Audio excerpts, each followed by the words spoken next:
अरे सीमा, ओ सीमा, कहाँ मर गई रे तू? मगर अंदर से कोई आवाज नहीं आती। मानसी गुस्से में अंदर जाती है।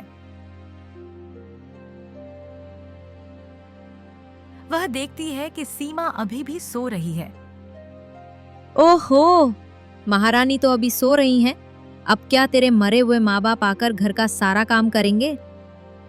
अचानक सीमा की आंख खुलती है और सामने सौतेली माँ को देखकर घबराकर खड़ी हो जाती है। क्या हुआ माँ? सुबह के 8 बज गए और महारानी अभी सो रही हैं। घर का काम कौन करेगा? अम्मा, आज तबीयत ठीक नहीं लग रही, बुखार आ गया है। आज आराम करने दीजिए।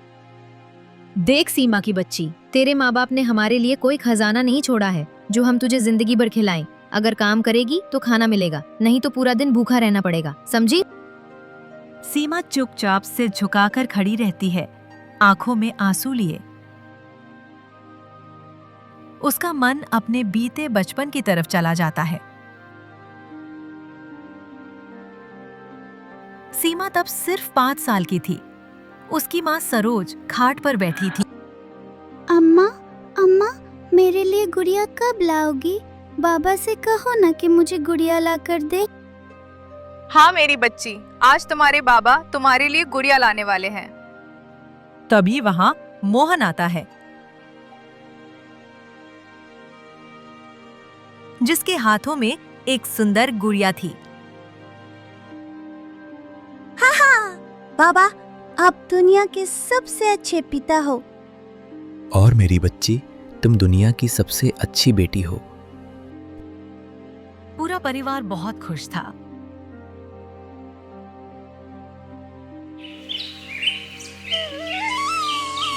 अगली सुबह मोहन काम के लिए निकलते हुए, सरोज, मैं लकड़ियां काटने जा रहा हूँ। तुम अपना और मेरी बच्ची का ख्याल रखना। अजी, आप तो ऐसे कह रहे हो जैसे आप ही सीमा से ज्यादा प्यार करते हो। मैं नहीं, जाइए जाइए, रख लूंगी मैं तुम्हारी बच्ची का ख्याल। मोहन हंसने लगता है और घर से जंगल की ओर निकल जाता है।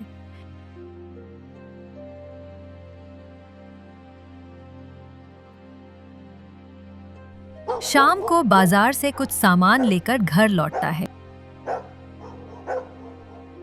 अजी, आ गए आप? अब जाइए और हाथ मुंह धो लीजिए, मैं खाना लगा रही हूँ। हाँ सरोज, पता है तुम यही बात रोज कहती हो और मैं सब कुछ धोकर आया हूँ। अच्छा जी, बहुत जल्दी समझ गए। अब चलिए खाना खाइए। अरे सरोज, खाना मैं बाद में खाऊंगा, पहले मेरी बेटी कहाँ है? दिख नहीं रही, सो तो नहीं गई? हाँ जी, वो सो गई है। उसकी तबीयत कुछ ठीक नहीं है, लगता है बुखार आ गया है। अरे अरे, तो मैं अभी जाता हूँ, डॉक्टर साहब को लेकर आता हूँ, जो अभी गांव में नए आए हैं। अजी, मैं गई थी, वो गांव के अस्पताल में नहीं है, शहर गए हैं किसी काम से, सुबह आएंगे। किसी तरह उनकी रात कटती है। सुबह होते ही फैसल उनके घर के बाहर पहुंच जाता है। मोहन चाचा, अरे ओ मोहन चाचा, कहाँ हैं? बाहर आइए। मोहन बाहर आता है। अरे डॉक्टर साहब, आप आ गए? चलिए, मेरी बच्ची बीमार है, देखिए उसे क्या हुआ। फैसल अंदर जाता है और सीमा को देखता है। देखिए चाचा, घबराइए मत, सीमा को हल्का सा बुखार आया है, मैं दवा दे देता हूँ, कल तक ठीक हो जाएगी।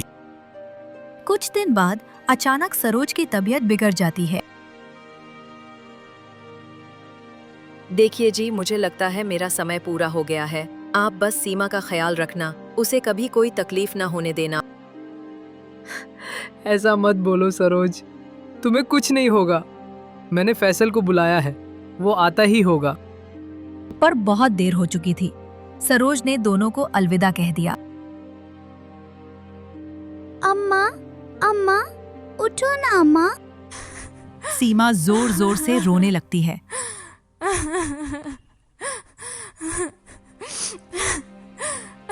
सरोज के गुजर जाने के बाद मोहन की भी तबीयत कुछ ठीक नहीं रहने लगी।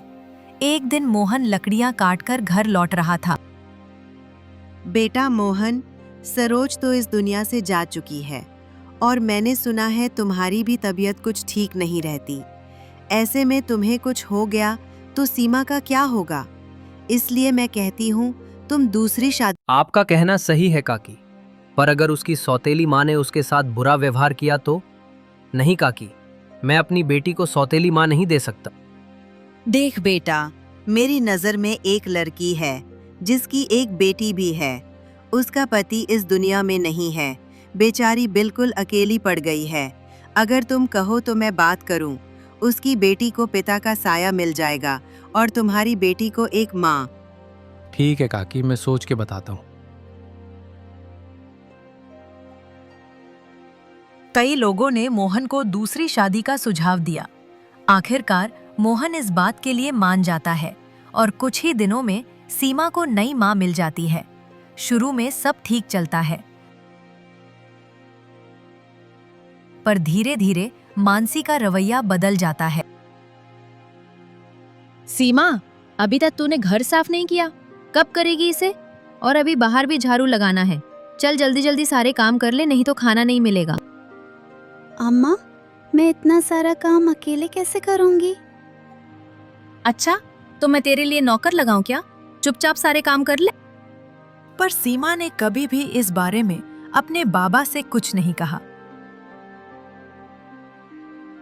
आज उसे घर का सारा काम करना पड़ रहा था। एक दिन मोहन ने सीमा को पास बुलाकर कहा, बेटी सीमा, मुझे लगता है मेरा समय भी पूरा हो रहा है। तुम अपना ख्याल रखना बेटी। और हाँ, तुम्हारे साथ जो जुल्म हुआ है उसका बदला मानसी को ज़रूर मिलेगा। बेटा, तुम्हें क्या लगता है कि तुम मुझे कुछ नहीं बताओगी तो मुझे पता नहीं चलेगा? मुझे सब पता है, और ये भी पता है कि तुम मेरा और सरोज का नाम एक दिन ज़रूर रोशन करोगी। इतना कहकर मोहन अपनी आंखें बंद कर लेता है। गांव वाले मिलकर मोहन का अंतिम संस्कार कर देते हैं। सीमा ये सब सोचकर अपने कमरे के एक कोने में बैठी रो रही थी। अम्मा बाबा, आप देख रहे हैं ना, दूसरी अम्मा मुझसे कितना बुरा व्यवहार करती है। अम्मा बाबा, आप दोनों के बिना मेरा पूरा संसार सूना हो गया है।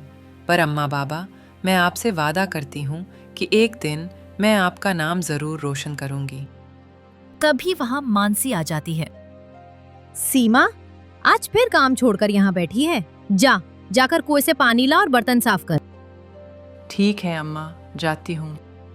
और हाँ, जल्दी आना, अभी घर के सारे काम पड़े हैं। झाड़ू लगाना है, बर्तन मांजने हैं, कपड़े धोने और ऊपर से खाना भी बनाना है। तभी वहां लाली आ जाती है और मासूमियत से कहती है, अम्मा, मैं भी सीमा दीदी के साथ जाऊं? दीदी अकेले कितना काम करेंगी, मैं भी मदद कर देती हूँ। शेरी, लाली, मैंने तुझे कितनी बार कहा है कि इसे दीदी मत कहा कर, इससे दूर रहा कर।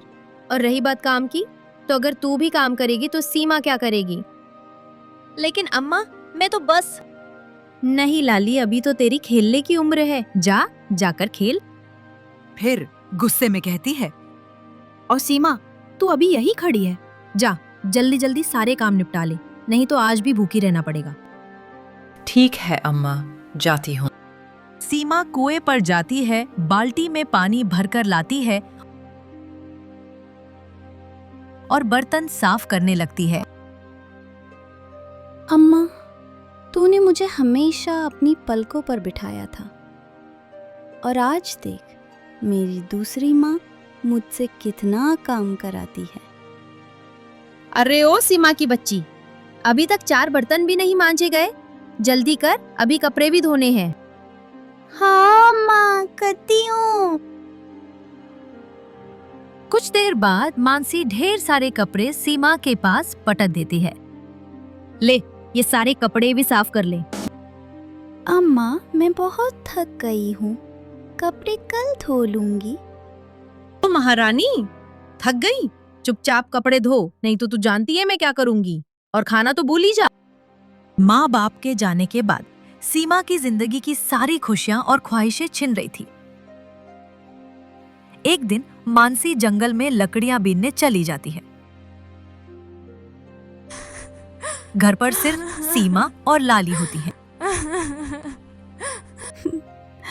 लाली, तूने मेरा बहुत साथ दिया, लेकिन माँ ने हमें कभी साथ नहीं देखा। आज मैंने फैसला कर लिया है कि मैं ये घर छोड़ दूंगी। दीदी, आप कहाँ जाएंगी ये घर छोड़कर? अम्मा के सिवा और कौन है तुम्हारा? ये दुनिया बहुत बड़ी है लाली, इसमें इंसान भी रहते हैं, हर कोई हैवान नहीं होता अम्मा की तरह। और ये घर मेरे लिए एक कैद है, इसे छोड़ने के बाद मैं आज़ादी से जी तो सकूंगी। इतना कहकर सीमा घर छोड़ देती है।